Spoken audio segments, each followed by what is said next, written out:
Now, I understand also that earlier today you were on stage, but in quite a different role.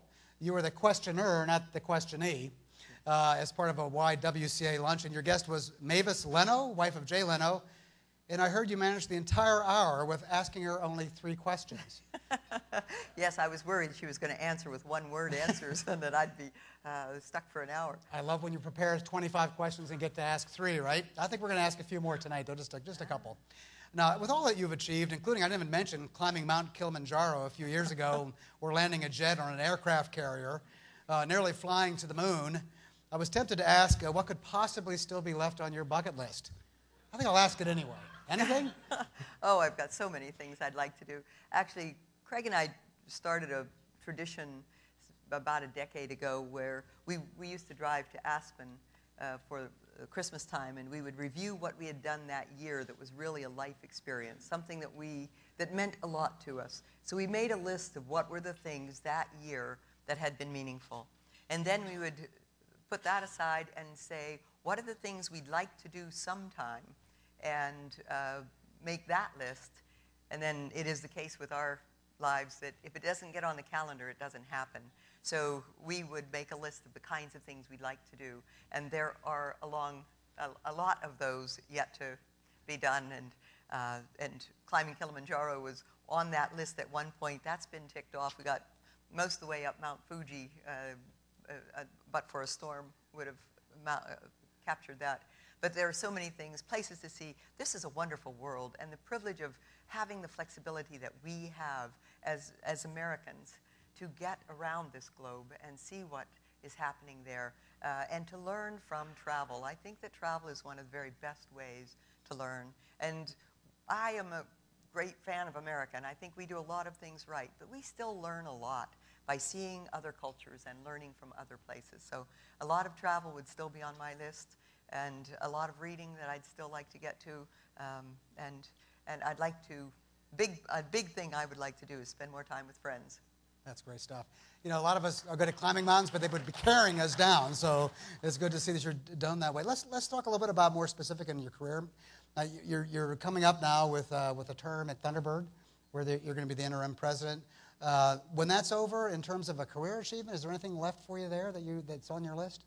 Oh boy, there are so many things I'd really like to do. I have been very privileged to do lots of different kinds of things, and the reality is I didn't plan any of those. Or for the longest time, it has been that it's sort of like skiing the bumps. So you just keep your knees bent and be ready for any kind of direction that might come up. I never anticipated serving as ambassador or the privilege of going to astronaut training. Every one of you have thought about going to astronaut training much more than I had at the point that I was asked if I would be willing to train up for that. So yes, there are lots of things I'd love to do. I love spending time with students. I enjoyed teaching at Harvard. That was a real privilege. I'd like to spend a lot more time with students. And of course, as I said, family and friends, faith, family, and friends are the high priorities to me, and I'd like to spend more time on each of those. Thunderbird strikes right at the heart of your passion then. So what is it about Thunderbird, and you've been involved with that for a long time, special place, education, what do you hope to achieve there in the time that you'll be there? And is there a chance you'll go full-time there? No, I don't expect to go full-time. You never say never, but I don't expect to be full. I think I'm a project person. I like to do things for a while and then do the best I can, pour my heart into it, and then go on and do whatever the next challenge is. Thunderbird is an American treasure. It's a global treasure. It happens to be right here in Arizona, and yet very few people, students were telling me earlier this week that they come through immigration, and the immigration officers say, what is a Thunderbird? So there's a lot of confusion about what Thunderbird is. The reality is it's one of the greatest schools. I love being there. There's a lot to do in getting it more integrated into this community. It is very well known on a global scale. You're more likely to know Kelly in Buenos Aires probably knows more about Thunderbird than her family living here. So we need to have a better appreciation for Thunderbird, and for that matter, so many of the recipients of the recognition for the CEO recognition have mentioned education. And I just say that Arizonans sometimes beat ourselves up a little more than we should. This is a wonderful state. We should love our state. This is a great state.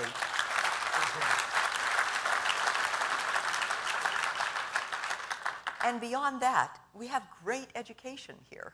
And okay, we have room to improve, vast room to improve. But we've got some of the best educational institutions in the country. At the K-12 level, basis schools, were recognized as the best high school in America, the basis school in Tucson. Now, who knew that Arizona was the home of the best high school in America?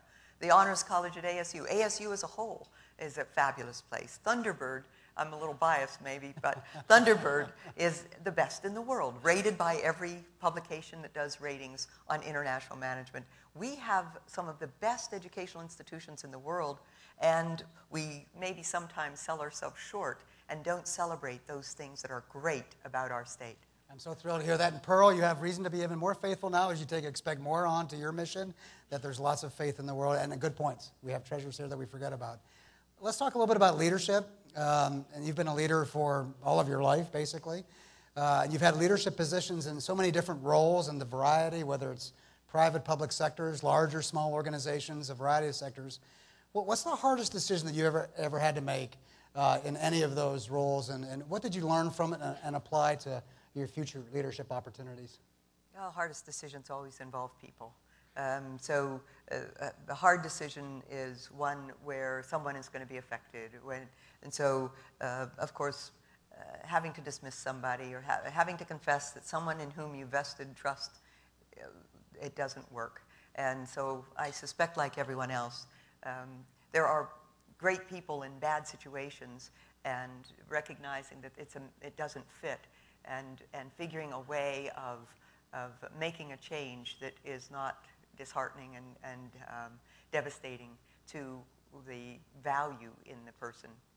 So I guess that all of the tough decisions are decisions that have to do with people.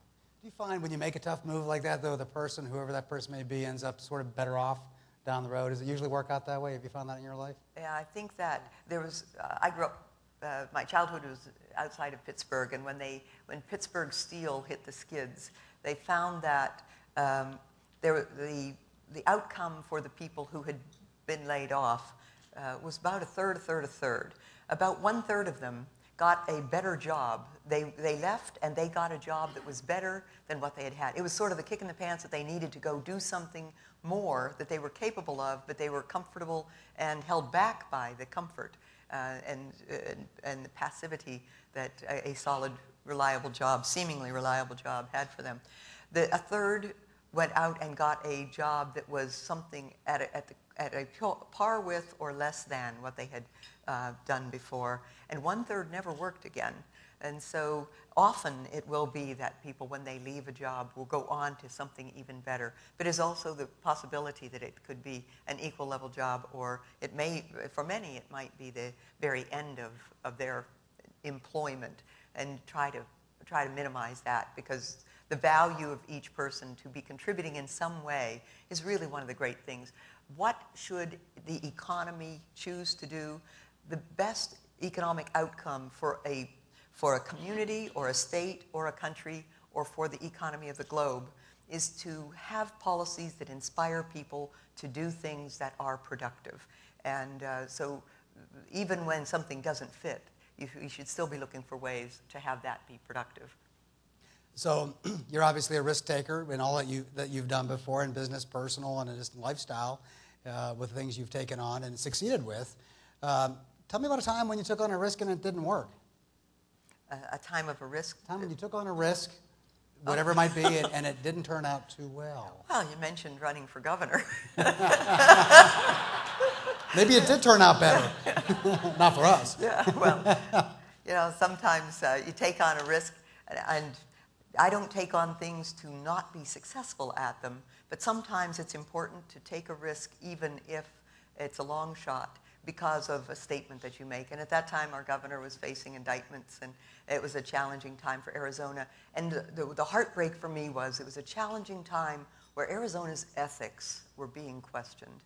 And that, for me, was I just don't want to see Arizona they can say it's cloudy here, but I don't like it if they say that we have an ethical challenge. So that really was something I felt I needed to do. I was going to go the political route later, but you already opened the political door. So what did you learn about your run from governor? And as you look back at that now, what was your experience in politics like? How was it different for you? What was ups and downs about it? And in a way, are you glad you didn't win the race? Well, I have no regrets about how life has turned out. So but I ran to win. I was in it to win. But what did I learn? Well, I certainly learned some humbling. It's a humbling experience to have the people of the state, the great state of Arizona, say, not you. But I also learned further humility in that I remember we were shooting a commercial at one point, and somebody behind the camera said that I had a great face for radio.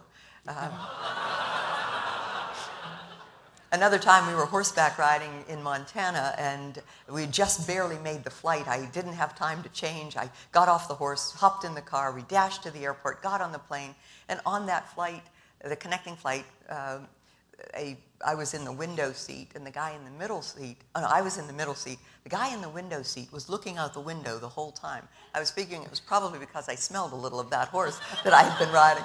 But he looked out the window, and he kept looking out the window, and finally, he looked over at me and he said, "Are you BarbaraBarrett?" And I thought, oh boy, yeah, I am. And he said, "You have a great photographer."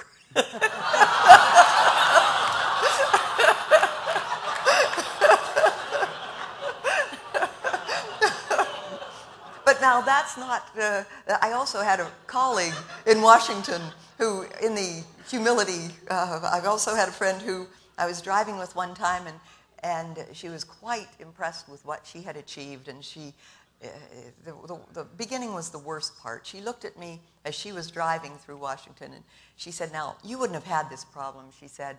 She was talking about how tough life had been for her. And she said, "You wouldn't have had this problem," but she said, "All my life, people look at me and they say, she can't have brains, too. It's just impossible." So yeah, there have been some challenges along the way. Humility is easy when you have friends like that. Whoa. Well, humility is one thing, but accomplishing all that you've accomplished and keeping your ego obviously in check along the way, how have you done that? And what do you think about egos? Well, I think that a lot of people who are good are probably smart, and people who are smart and good probably know they're smart and good, and so there's a lot of ego that goes with that. But I think I've dealt with a lot of folks who are both smart and good, and therefore competently they recognize that they're smart and good. But I like working with people who are good, and the best thing you can do, and it was said by some of the others, that it's really the greatest privilege of all time to be able to work with very capable people. And that's one of the reasons I love the Thunderbird setting. This is an extraordinary group of top tier, best there are people. And through many of the things I've done, I've had the privilege of working with real superstars. Yeah, sure, there's some ego involved in that. And often humor is the best way to deal with that ego, and so that's that I'm maybe going to the best. remember, absolutely. Yeah. So a lot of superstars. I mean, you've been advisor, I think, 4 U.S. presidents. I mean, unbelievable when you look at the people you've encountered and had interaction with. So does anybody stand out as a leader in that crowd that is one that you most admire, or are there a couple of people in there that you most admire when you think about who your great leaders that you've encountered have been? Well, as Rick was saying, we worked together a long time ago, and we started reviewing some of the names that worked at the state legislature when I was an intern there in the 70s. And of all the people to admire, again, in Arizona, we have the best. When you think of Sandra Day O'Connor and think of what has been achieved for Arizona and for the country and for the world, here's a woman who was grew up in a sod house, in a sun-baked adobe house, in the 26 miles from the neighbor in southeastern Arizona. And she went to Stanford, smart student, went to El Paso to go to high school, went to Stanford, and came back to Arizona and built another sun-baked adobe house. and went on from that house to be what magazines called the most powerful woman in the world. And maybe it's a real statement of what Arizona is all about. Coming from that true grit of a sun-baked adobe, a mud house, and becoming the most powerful woman in the world. I respect that. Arizona is a place where that kind of thing happens. We're very lucky to have that kind of role model representing our state. Absolutely.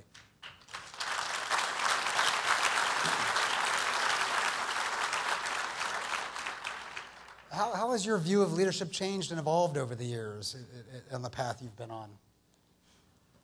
Well, I have a great respect for leadership, and I think that vision thing is what really defines leadership. And I guess I have evolved from thinking of it as somebody else's job to thinking about it as it's all of our jobs. We have to provide leadership in everything we do. Somebody is counting on us to do a good job, and leadership is recognizing what needs to be done and putting together a plan that others would follow, and implementing and making things happen. Each of us have that role in some setting. And at first I thought leadership was everybody else's duty, and I was a bystander, and I'm now conscious that there's a responsibility for all of us in leadership. So final question on leadership. As we all grow and evolve, and you have too, what are you going to do to continue to ensure that you grow and develop as a leader and hone those skills as well? I find no scarcity of challenges to take on. So I don't know what the next one will be, but we started a horseback ride in Montana that we do on an annual basis now, that a group of women, there are a lot of men's rides, and they go out and they sleep in the dirt and they swear and they spit and they think that's a great time. Women do things differently. We go out to Montana and we spend the night in a wonderful cabin and then get up and go horseback riding in the morning and ride hard. We do 100 kilometers, 62 miles in a matter of 3 hard days and one kind of a warm-up day. So we called it 100 clicks for chicks. And so if there isn't a challenge that finds me, I kind of create a challenge to go do. And there are often others who are up to a challenge and take that on. And so we do 100 clicks for chicks on an annual basis now, and we raise some money for Parkinson's disease and try to help to challenge a scourge that has been debilitating to many great people. So a question on education. Who's the bigger passionate, who has the more passion for education in your household? You or your husband Craig, who's with us tonight? That's a team for education right there. Who's working harder on it? I don't know. I think I had to move a meeting from one room to another today because Craig was having one meeting on K-12 and I was having a meeting on higher ed. We are both very passionate. There is plenty of room in that business for everyone to carry that passion. And if there's anything that will dictate what the future of our state and our nation and our humanity will be, it's what we do in education. And we need No Child Left Behind to be more than a slogan. It needs to be what we do. One of the benefits of serving in Finland was seeing an education system that has been rated #1 in the world. And they really do capture everybody. If someone starts to slip and isn't catching on, they get tutoring until they are back on track. And you know that if you don't get fractions, you won't get decimals. And if you don't get decimals, you won't get algebra. And if you don't get algebra, a lot of these things are additive. And we need to make sure that no child really does. No child gets left behind. And I think that one of the many passions that Craig and I share is a passion for providing the best education we can to our young people. And that's what will make a great future. Yeah, I think Arizonans are lucky to have that. It's true, you bet. Business leaders are talking a lot about education these days, too. When you look at what the business community is doing, what can we do more of in the business community to further that cause and to really make education the true priority it needs to be? What's lacking there? Well, I think that everyone should do something. I have a theory that everyone should take a course and teach a course every year. Every one of us has something we can teach. Every one of us has something we can learn. Each of us should be taking a course and teaching a course. Education isn't for the K-12, the sub-19-year-old. Education is for everybody, every day. So first of all, we need to be participants. I would say second thing is find where your passion lies. Again, that passion thing comes up. If you just help one student and mentor a student or bring one student along, that will change that student's life. But maybe you want to be systemic and you want to change the whole system. Well, if that's your passion, do that. So anything from changing the process as a whole to helping one child, any of that, anything in between, that is good for the system. Pick what it is you want to do, but everybody can do something for their own education, be a role model, take a class, teach a class, and then also do something to help someone else's education. And we've got great opportunities here.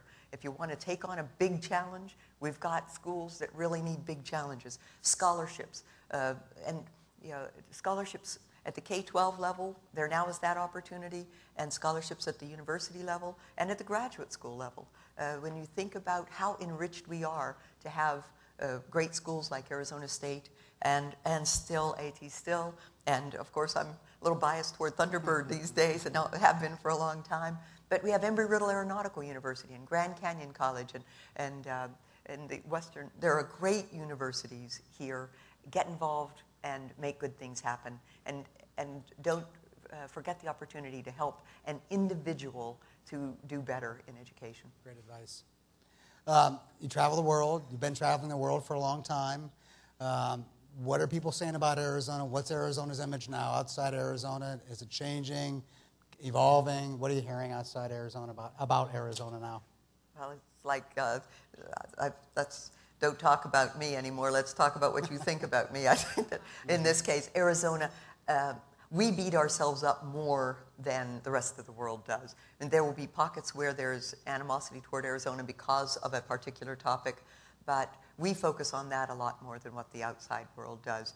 We focus on that so much that we stop paying attention to the great things that we're doing and the great things about Arizona. And so I'd like to sort of skip some of those negatives, fix them, but we shouldn't be the ones that keep bringing up all the negative things. I'd say let's get more people talking about the great things about Arizona, and there are so many of those. Let's don't leave those behind. So, please. So getting really serious, do you use social media? Well, not as much as some of, I suspect there are others who use. I'm not Twitter. I'm not a Twitter candidate, and Facebook. I'm not on Facebook, but I am more than wed to my computer. It seems I'm on that all the time. So we're down the chase run now, down the stretch run. So one-word responses to a couple of words here. One-word responses. We'll let you ride home real easy on this one. So first word that comes to mind, retirement. Never. I thought you might say that. Cell phone? Optional. Media? Important. Important? Is that the right? Thank you. She said important. That's great. I love it. Values? Essential. Core.